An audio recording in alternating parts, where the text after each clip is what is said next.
কেউ ছালটা ছিঁড়িয়ে নিয়ে সিদ্ধ করছে, পাতাগুলো ছিঁড়ে শিলে পিষছে কেউ, কেউ বা ভাজছে গরম তেলে।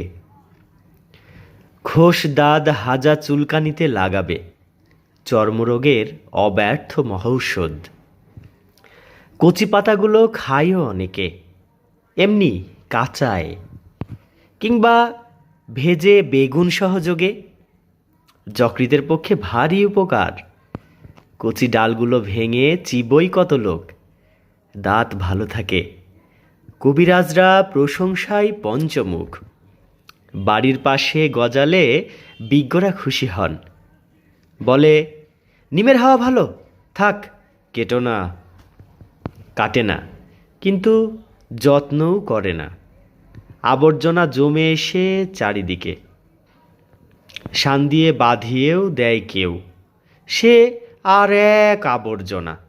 হঠাৎ একদিন একটা নতুন ধরনের লোক এলো, মুগ্ধ দৃষ্টিতে চেয়ে রইল নিম গাছের দিকে। ছাল তুললে না, পাতা ছিঁড়লে না, ডাল ভাঙলে না, মুগ্ধ দৃষ্টিতে চেয়ে রইল শুধু। বলে উঠল, বাহ, কি সুন্দর পাতাগুলি, কি রূপ! থোকা থোকা ফুলেরই বা কি বাহার! এক ঝাঁক নক্ষত্র নেমে এসেছে যেন নীল আকাশের থেকে সবুজ সায়রে। বাহ! খানিকক্ষণ চেয়ে থেকে চলে গেল। কবিরাজ নয়, কবি। নিম গাছটার ইচ্ছে করতে লাগলো লোকটার সঙ্গে চলে যায়, কিন্তু পারলে না। মাটির ভিতরে শিকড় অনেক দূরে চলে গেছে। বাড়ির পিছনে আবর্জনার স্তূপের মধ্যেই দাঁড়িয়ে রইল সে। ওদের বাড়ির গৃহকর্ম নিপুণা লক্ষ্মী বউটার ঠিক একই দশা। সুপ্রিয় শিক্ষার্থীরা, দশম শ্রেণীর বাংলা প্রথম পত্র ক্লাসে তোমাদের সবাইকে স্বাগত জানাচ্ছি। আমি খালিদ হাসান মিলু, সহকারী শিক্ষক, Lakers public school and college. তো আজকে তোমাদের নিম গাছ নামক যে ছোট গল্পটি আছে, সেই ছোট গল্পটিকে নিয়ে আলোচনা করার জন্য উপস্থিত হয়েছি। তোমাদের এই ছোট গল্পটি লিখেছেন প্রখ্যাত ছোট গল্পকার বনফুল, যার প্রকৃত নাম হচ্ছে বলাইচাঁদ মুখোপাধ্যায়। শুরুতেই আমরা নিমগাছ নামক যে ছোট গল্পটি তোমাদের বনফুল লিখেছেন তার লেখক পরিচিতি সম্পর্কে সামান্য কিছু ধারণা আমরা নিয়ে নেব সরাসরি তোমাদের বই থেকে। তো তোমাদের বইয়ে এই বলাইচাঁদ মুখোপাধ্যায় সম্পর্কে কিছু তথ্য দেওয়া আছে, সেই তথ্যগুলো চলো আমরা শুরুতেই জেনে নিই তোমাদের সরাসরি বই থেকে। লেখক পরিচিতিতে দেওয়া আছে, প্রকৃত নাম বলাইচাঁদ মুখোপাধ্যায়। বিহারের পূর্ণিয়ার অন্তর্গত মণিহার গ্রামে 1899 সালের 19শে জুলাই তিনি জন্মগ্রহণ করেন। তার পিতা ডাক্তার সত্যনারায়ণ মুখোপাধ্যায়।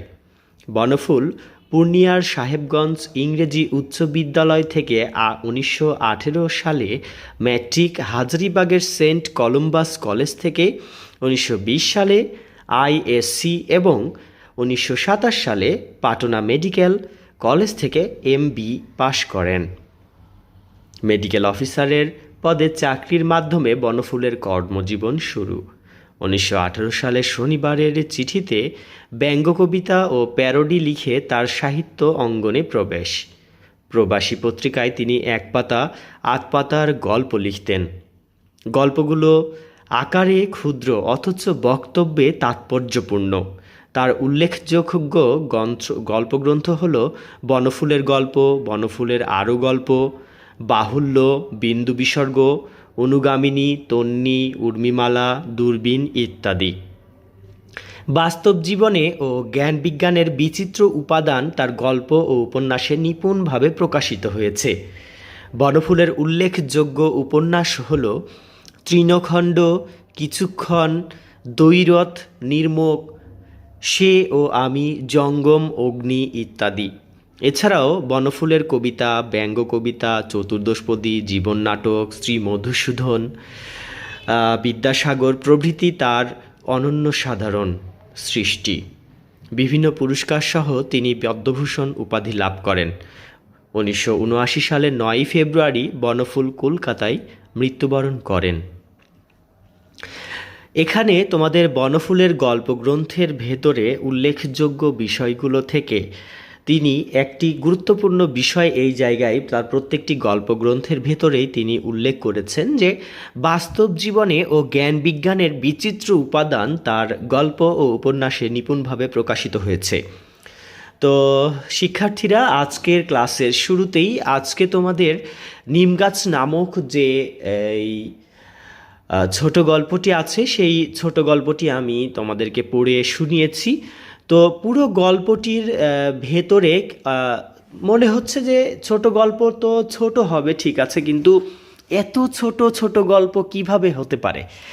তো অবশ্যই ছোট গল্পের কিছু সংজ্ঞা আছে, সেই সংজ্ঞাগুলো আমাদেরকে জেনে নিতে হবে। তো এখন চলো এই ছোট গল্পটি বোঝার আগে এখানে কিছু শব্দ ব্যবহার করা হয়েছে, যেই শব্দগুলো আমাদের এই কবিতাটি বুঝতে সামান্য পরিমাণে হলেও সহযোগিতা করবে। তো চলো আমরা শব্দের অর্থগুলো একটু জেনে আসি, প্লাস এই শব্দগুলোর অর্থ আমাদেরকে মনে রাখতে হবে বা মুখস্থ রাখতে হবে, এই কারণেই যে এই শব্দগুলোর অর্থই আমাদের পরীক্ষায় সৃজনশীল প্রশ্ন প্লাস হচ্ছে আমাদের বহু নির্বাচনী প্রশ্নের ক্ষেত্রে এগুলো খুবই গুরুত্বপূর্ণ, যে কারণে এই প্রশ্নের বা এই ধরনের শব্দের অর্থগুলো আমাদেরকে জেনে রাখা খুবই গুরুত্বপূর্ণ। তো চলো আমরা একবার সেই শব্দের অর্থগুলো একটু জেনে নিই। শুরুতেই হচ্ছে শব্দার্থ টিকার ভেতরে দেওয়া আছে ছাল। তো ছাল অর্থ মানে হচ্ছে বাকল।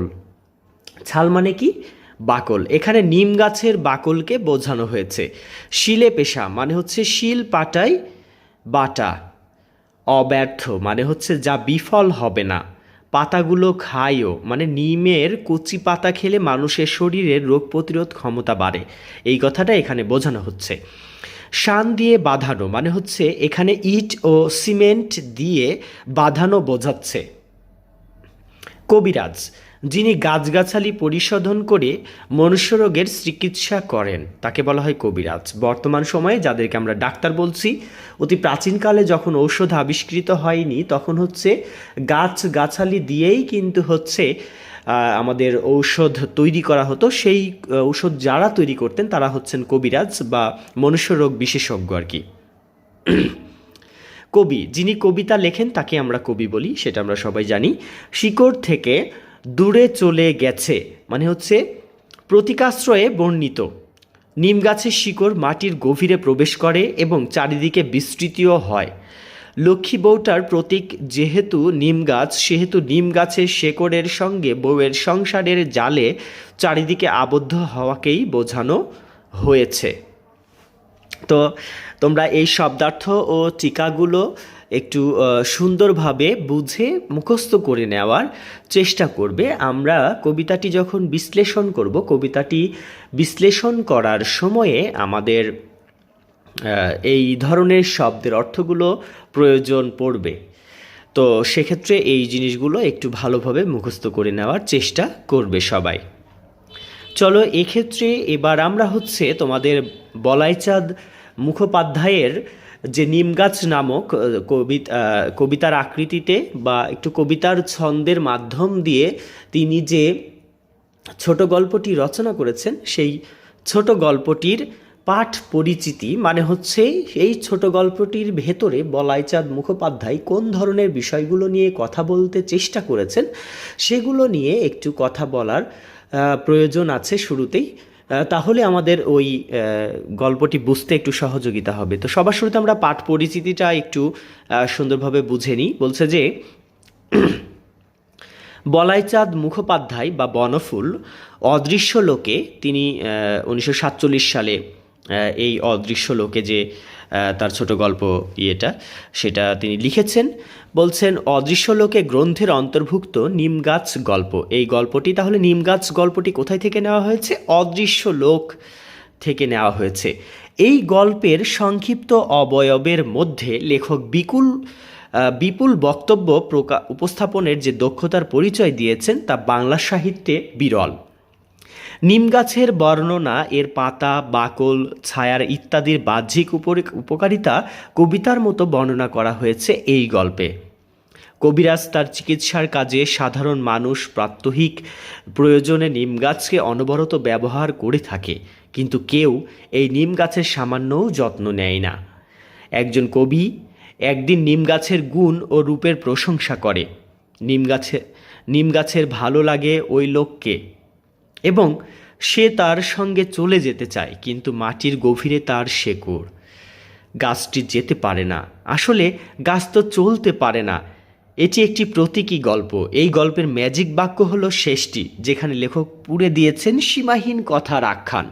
তো সীমাহীন কথার আখ্যানগুলো কিভাবে এই জায়গায় তিনি উত্থাপন করেছেন সেটা আমরা একটু দেখে আসি। তিনি লাস্টের যে কবিতার বা এই ছোট গল্পটির যে অংশটি লিখেছেন, থোকা থোকা ফুলেরই বাকি বাহার এক ঝাঁক নক্ষত্র নেমে এসেছে যে যেন নীল আকাশ থেকে সবুজ সায়রে। বাহ, খানিকক্ষণ চেয়ে থেকে চলে গেল, কবিরাজ নয় কবি। নিম গাছটার ইচ্ছে করতে লাগলো লোকটার সঙ্গে চলে যায়, কিন্তু পারলে না। মাটির ভিতরে শেকড় অনেক দূরে চলে গেছে। বাড়ির পিছনে আবর্জনার স্তূপের মধ্যেই দাঁড়িয়ে রইল সে। ওদের বাড়ির গৃহকর্ম নিপুণা লক্ষ্মী বউটির ঠিক একই দশা। তো এই জায়গায় বলা হচ্ছে যে নিম গাছের, এই পুরো কবিতাটির ভেতরে নিম গাছের বর্ণনা দেওয়া হয়েছে। বলছে নিম গাছের ছালটা অনেকে নিয়ে গিয়ে সিদ্ধ করে, পাতাগুলো ছিঁড়ে কেউ পিষেছে, কেউ বা গরম তেলে ভেজেছে, চুলকানিতে লাগাবে, কেউ বা মহা ঔষধ হিসেবে ব্যবহার করেছে। অনেকে আবার বলেছে নিম গাছ রেখে কী লাভ, সেগুলো কেটে ফেলতে হবে। আবার অনেকেই বলেছে নিমের হাওয়া ভালো, থাক কেটো না। অনেকে আবার এটা সমর্থন করেছে। এটাকে বলেছে যে এটা অনেক আমাদের উপকার করে, এই জন্য এটাকে আমাদের কাটা যাবে না। কিন্তু আবার অনেকে উপকার করে বলে যে এটাকে কাটা যাবে না এই পর্যন্ত রেখে দিয়েই সেটাকে শেষ করে যায়। সমূলে উৎপাটন করে না ঠিকই, কিন্তু উৎপাটন না করলে এই জিনিসটার কেউ যত্নও করে না। তো আমরা দেখি যে বর্তমান সমাজে আমাদের যে গৃহকর্মা বধূগুলো আছে, সেই গৃহকর্মা বধূগুলো বাসার ভেতরে বিভিন্ন ধরনের কাজে কর্মে লিপ্ত থাকে এবং কাজকর্মের ভিতরে এমনভাবে লিপ্ত থাকে যে তাদের উপকার সকলেই গ্রহণ করে, কিন্তু তাদের প্রতি কৃতজ্ঞতা স্বীকারের বিষয়টা কিন্তু কেউই স্বীকার করে না। তো যেহেতু কৃতজ্ঞতা স্বীকারের একটা বিষয় থাকে, কৃতজ্ঞতা স্বীকারটা কেউই করে না, তো তাদেরকে আবার হচ্ছে যে যত্ন নেওয়ার বিষয়টা তো প্রশ্নই আসে না। তো এই জায়গায় যত্ন নেওয়ার বিষয়ও একটু থাকে যে হচ্ছে আমরা যার কাছ থেকে উপকৃত হচ্ছি তাদেরকে একটু যত্ন করার প্রয়োজন আছে। তো আমাদের সামাজিক পরিস্থিতির প্রেক্ষাপট, সার্বিক প্রেক্ষাপটটাকে বিচার করলে আমরা দেখতে পাই যে হচ্ছে মানুষ হিসেবে মানুষকে বিচার করার যে ক্ষমতা, সেই ক্ষমতাটা আমাদের ভেতর থেকে দিন দিন হারিয়ে যাচ্ছে। আমরা একজন মানুষ আরেকজন মানুষের কাছ থেকে উপকার পাওয়ার পরে তার প্রতি কৃতজ্ঞতা স্বীকার, বা কারো কাছে থেকে আমরা যদি কোনো কিছু পেয়ে যাই, তাহলে পেয়ে যাওয়ার পরে যে তার একটু যত্ন নেওয়ার প্রয়োজন আসে, সেই যত্নটা কখনো কেউ নেয় না। তো যত্ন যার নেওয়া হয় না, যে সবসময় অবহেলিত হয়ে থাকে, সে যদি হঠাৎ করে কাউকে পেয়ে যায় যে তাকে প্রচণ্ড রকমের ভালোবাসা না দিতে পারলেও তার মুখে মুখে তার জন্য একটু সমবেদনা প্রকাশ করে, সেই একটুখানি পাওয়ার ভেতরেই যে একটা বৃহৎ আকৃতির পাওয়া লুকিয়ে থাকে, সেই বৃহৎ আকৃতির পাওয়া লুকিয়ে থাকা পাওয়াটাকেই কিন্তু হচ্ছে এই জায়গায় নির্দেশ করা হয়েছে যে নিম গাছের ইচ্ছে করলো কবির সঙ্গে চলে যাওয়ার, কিন্তু সে পারল না। ঠিক একই রকমভাবে আমরা সামাজিক বন্ধনের ভেতরে এমনভাবে আবদ্ধ হয়ে গেছি, বা নিপুণা বউটি যার কথা বলা হয়েছে সে এমনভাবে আবদ্ধ হয়ে গেছে যে হচ্ছে সে ইচ্ছে করলো তার কেউ একজন তার একটু সমবেদনা প্রকাশ করলো তার সঙ্গে চলে যাওয়ার, কিন্তু এমনভাবে আমাদের সামাজিক বন্ধনের ভেতরে সে আবদ্ধ হয়ে গেছে যে সে তার সঙ্গে চলে যেতে পারছে না। তো যারা শিক্ষার্থী আছো তারা, আমি তাদের উদ্দেশ্যে একটু বলি যে আজকের তোমাদের পড়া হচ্ছে শব্দার্থ টিকা, লেখক পরিচিতি এবং পাঠ পরিচিতিটা সুন্দরভাবে মুখস্থ করে ফেলা। সামনের ক্লাসে আজকে যতটুকু আলোচনা হলো তোমাদের এই নিম গাছ নিয়ে, সামনের ক্লাসে একদম তোমাদের পুরো গল্পটা ধরে তোমাদেরকে পড়িয়ে দেওয়ার চেষ্টা করব, পুরো গল্পটা বিস্তারিত বিশ্লেষণ করে দেওয়ার চেষ্টা করব, যেন তোমরা তোমাদের সৃজনশীল প্রশ্নের উত্তরগুলো যদি নিম গাছ থেকে হয়, তাহলে সেই নিম গাছ থেকে সৃজনশীল প্রশ্নের উত্তরগুলো কিভাবে তোমরা করতে পারো সেগুলো আমি সামনের দিনে আলোচনা করার চেষ্টা করব। তো আজকের ক্লাসটা আজকে এই পর্যন্তই, সামনের দিনে আবার দেখা হবে। অন্য একটি ক্লাসে। সেই পর্যন্ত সবাই সুস্থ থাকবে, ভালো থাকবে, সবাইকে ধন্যবাদ।